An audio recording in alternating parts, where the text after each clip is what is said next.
বিসমিল্লাহির রহমানির রহিম। আসসালামু আলাইকুম। 41তম বিশেষ প্রিলিমিনারি টেস্ট। প্রথম প্রশ্ন, মুক্তিযুদ্ধভিত্তিক নাটক কোনটি? মুক্তিযুদ্ধভিত্তিক নাটক সেরাতার, চাকা, বাকি ইতিহাস, কি চাও শঙ্খচিল। কি চাহ শঙ্খচিল এটি হচ্ছে খ্যাতিমান নাট্য ব্যক্তিত্ব অধ্যাপক মমতাজ উদ্দিন আহমেদ রচিত মুক্তিযুদ্ধভিত্তিক নাটক। কি চাহ শঙ্খচিল। চাকা চাকা, ছেঁড়াতার, বাকি ইতিহাস, কি চাও শঙ্খচিল। কি চাও শঙ্খচিল হচ্ছে মুক্তিযুদ্ধভিত্তিক নাটক মমতাজ উদ্দিন আহমেদের। চাকা হচ্ছে সেলিম আল দীন, যাকে নাট্যাচার্য বলা হয়। নাট্যাচার্য সেলিম আল দীনের চাকা, নাট্যাচার্য সেলিম আল দীন। এরপর হচ্ছে সমত্ব শব্দটির উৎপত্তি কোন শব্দ হতে? সমত্ব শব্দটির উৎপত্তি সামর্থ্য শব্দ হতে। সমত্ব হচ্ছে বিশেষণ পদ, যার অর্থ হচ্ছে যৌবন প্রাপ্ত। সমত্ব শব্দের উৎপত্তি হচ্ছে সংস্কৃত শব্দ সামর্থ্য থেকে সমত্ব। নিঃশ্বাসের স্বল্পতম প্রয়োগে উচ্চারিত ধ্বনি বা ধ্বনিগুচ্ছকে কি বলে? নিঃশ্বাসের স্বল্পতম প্রয়োগে উচ্চারিত ধ্বনি বা ধ্বনি সমষ্টিকে বলা হচ্ছে অক্ষর। নিঃশ্বাসের স্বল্পতম প্রয়োগে উচ্চারিত ধ্বনি বা ধ্বনি সমষ্টিকে কি বলে? অক্ষর বিন্যাস বলতে বোঝায় হচ্ছে বন প্লাস ধন। এক নিঃশ্বাসে যেটা উচ্চারিত হবে সেটাকে অক্ষর বলে। যখন বন এরপর নিঃশ্বাসটা ছাড়া হয়, অক্ষর বিন্যাসে এরকম হবে বন ধন। এমন নিঃশ্বাসের স্বল্পতম প্রয়াসে উচ্চারিত ধ্বনি বা ধ্বনি সমষ্টিকে বলা হয়। গ্রাম বার্তা প্রকাশিকা পত্রিকাটি কোন স্থান থেকে প্রকাশিত হয়? গ্রাম বার্তা প্রকাশিকা পত্রিকাটি কুষ্টিয়ার কুমারখালী থেকে প্রকাশিত হয়। মূলত গ্রাম বার্তা প্রকাশিকা পত্রিকা কাঙ্গাল হরিনাথ মজুমদার কুষ্টিয়ার কুমারখালী থেকে প্রকাশ করে এই সাহিত্য পত্রিকাটি। গ্রাম বার্তা প্রকাশিকা পত্রিকা। জীবনী সাহিত্যের ধারা গড়ে ওঠে কাকে কেন্দ্র করে? জীবনী সাহিত্যের ধারা গড়ে ওঠে শ্রী চৈতন্যদেবকে কেন্দ্র করে। শ্রী চৈতন্যদেব নিয়ে একটা যুগই সৃষ্টি হয়েছে, যেটাকে বলে চৈতন্য যুগ। চৈতন্যদেবের জীবন কাহিনী নিয়ে প্রথম রচনা করে চৈতন্য ভবগত, যেটা রচনা করে বৃন্দাবন দাস। চৈতন্য মঙ্গল রচনা করেন হচ্ছে লোচন দাস। চৈতন্য চরিত্রামৃত কৃষ্ণদাস কবিরাজ রচনা করে। চৈতন্য জীবনী গ্রন্থের শ্রেষ্ঠ হচ্ছে চৈতন্য চরিতামৃত, যেটা হচ্ছে কৃষ্ণদাস কবিরাজ। চর্যাপদের টিকাকারের নাম কি? চর্যাপদের টিকাকারের নাম হচ্ছে মণিদত্ত। চর্যাকারের টিকাকারের নাম।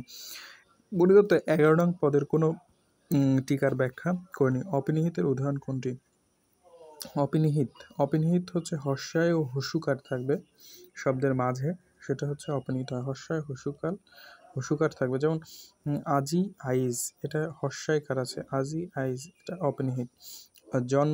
জন্ম না, ডেস্ক, অলাবু লাবু লাউ। তাহলে অপিনিহিত হচ্ছে আজি আইজ, হচ্ছে হর্ষিকার।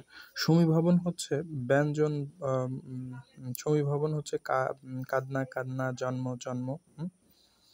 আর ধ্বনি বিপর্যয় হচ্ছে ডেস্ক। অলাবু লাবু লাউ হচ্ছে স্বরলোপ বা ধ্বনিলোপকে বলা হয়।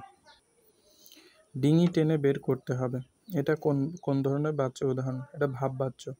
বাচ্য হচ্ছে কর্মবাচ্য, কর্তৃবাচ্য, ভাববাচ্য, কর্তৃবাচ্য। ডিঙি টেনে বের করতে হবে, এটাকে ভাববাচ্য হিসাবে বিবেচনা করা হয়, কারণ যে বাচ্চা কর্ম থাকে না এবং বাক্য নিজেই ক্রিয়াটি সম্পাদন করছে তাকে হচ্ছে ভাববাচ্য বলে। যেমন ডিঙি টেনে বের করতে হবে, ডিঙি নিজেটাই কাজটা তাকে টেনে বের করতে হবে। উপমান কর্মধারায় সমাসের উদাহরণ কোনটি? শস্য ব্যস্ত। উপমান কর্মধারায় সমাস শস্য ব্যস্ত। অভাব শব্দ ব্যবহৃত হয়েছে কোন উপসর্গটি? অভাব। আলুনি। আবছায়া, এটা অল্প ছায়া, অল্প হিসেবে। অকাজ, নিন্দনীয় কাজ যেটাকে বলা হয়। নিখুঁত, এটা হচ্ছে নিখুঁত হচ্ছে সুদক্ষ, যেটা। আলুনি হচ্ছে উপসর্গ দ্বারা অভাব বোঝানো হয়েছে।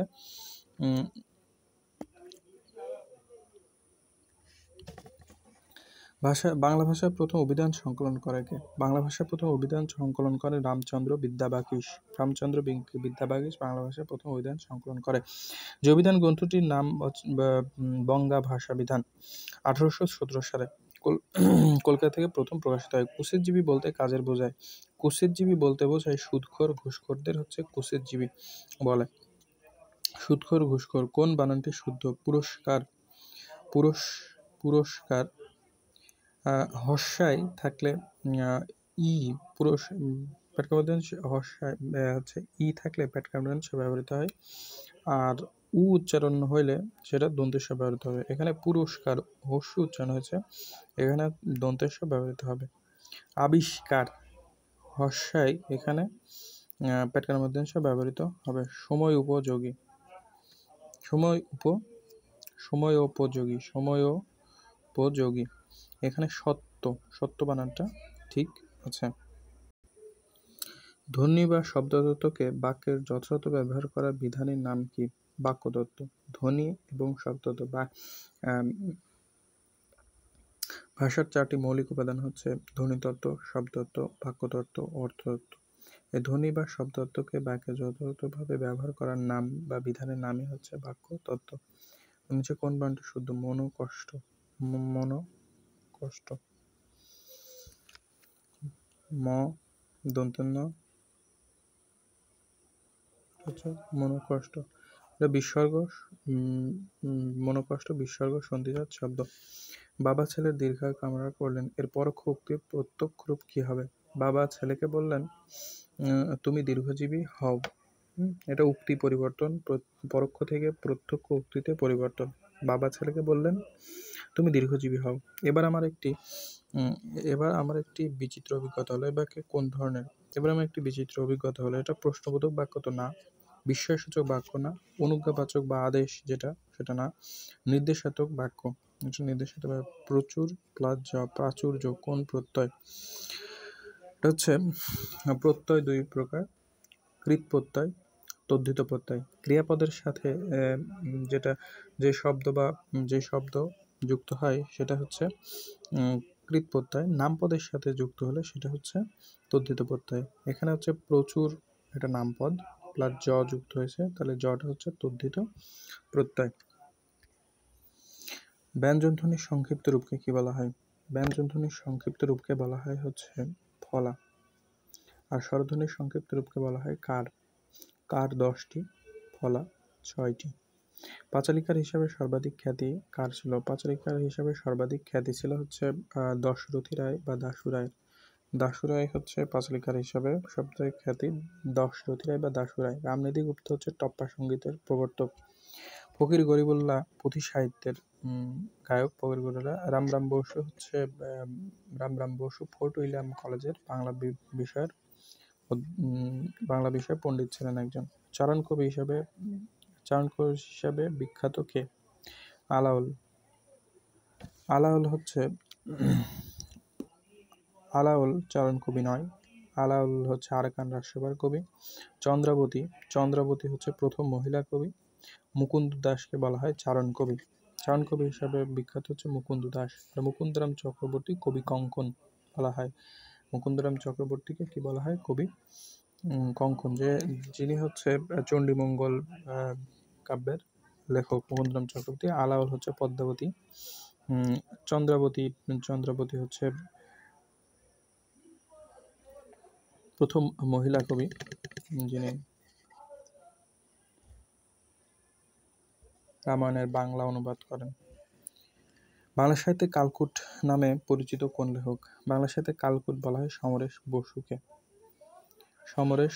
বাংলা সাহিত্যে কালকুট বলা হয় সমরেশ বসু। বাংলা সাহিত্যে কালকুট।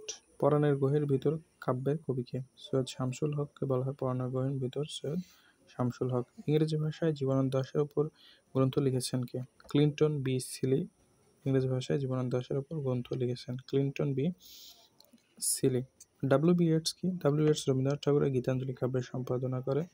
অরুন্ধতী রায়, অমিতাভ ঘোষ, এটাই নয়, ক্লিন্টন বি সিলি জীবনানন্দ দাশের উপর। ভাষা আন্দোলন নিয়ে লেখা কবিতা কোনটি? ভাষা আন্দোলন নিয়ে লেখা কবিতা হচ্ছে হুলিয়ানা, তোমাকে অভিবাদন প্রিয় প্রিয়ানা, সোনালী কাবিন, আল মাহমুদ, হুলিয়া নির্মলেন্দু গুণের।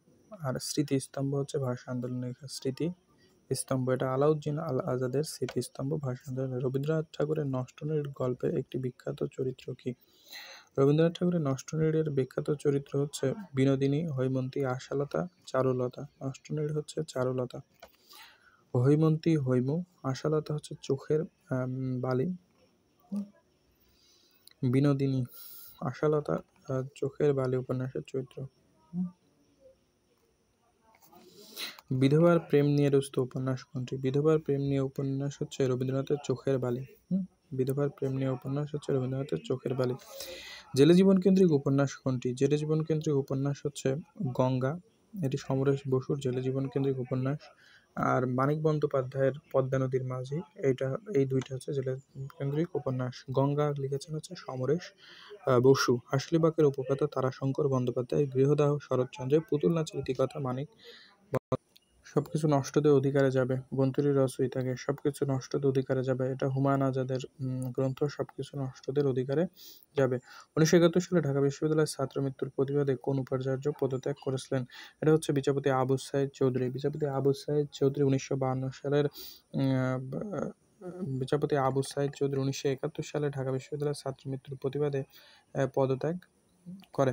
69 গণঅভ্যুত্থান পটভূমিকায় লেখা উপন্যাস কোনটি? 69 গণঅভ্যুত্থানের পটভূমিকায় লেখা উপন্যাস চিলেকোঠার সেপাই। চিলেকোঠার সেপাই উপন্যাস 69 গণঅভ্যুত্থান নিয়ে আখতারুজ্জামান ইলিয়াসের লেখা একটি উপন্যাস। 69 গণঅভ্যুত্থান চিলেকোঠার সেপাই। কাজী নজরুল ইসলামের মোট পাঁচটি গ্রন্থ বিভিন্ন সময়ে ব্রিটিশ উপনিবেশ সরকার কর্তৃক বাজেয়াপ্ত হয়। কোন বইটি প্রথম বাজেয়াপ্ত করা হয়? যুগবাণী বইটি প্রথম বাজেয়াপ্ত করা হয়। কাজী নজরুল ইসলামের বাজেয়াপ্তকৃত বই সংখ্যা হচ্ছে পাঁচটি। বইগুলো হচ্ছে নজরুল চন্দ্র ভেঙে প্রলয় তুলে বিষের যুগ সৃষ্টি করলো। চন্দ্রভাঙা, প্রলয় শিখা, বিষের বাসি,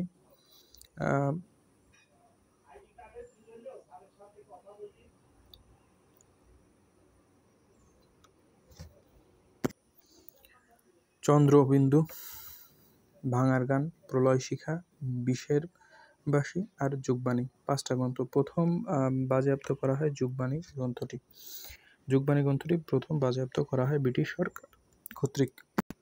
তারাশঙ্কর বন্দ্যোপাধ্যায় বাংলাদেশের মুক্তিযুদ্ধ চলাকালে এই মুক্তিযুদ্ধ নিয়ে একটি উপন্যাস রচনা করেন, যা 1972 সালে প্রকাশিত হয়। উপন্যাসটির নাম কি? উপন্যাসটির নাম 1971। তারাশঙ্কর বন্দ্যোপাধ্যায় আরও কয়েকটি গ্রন্থ হচ্ছে একটি কালো মেয়ের কথা। তারাশঙ্কর বন্দ্যোপাধ্যায় 1971 তিনি মূলত মুক্তিযুদ্ধ ভিত্তিক উপন্যাস এক নজরে বাংলার গ্রামীণ জীবন ও 71 গ্রামীণ জীবনের কাহিনী এতে বর্ণিত হয়েছে।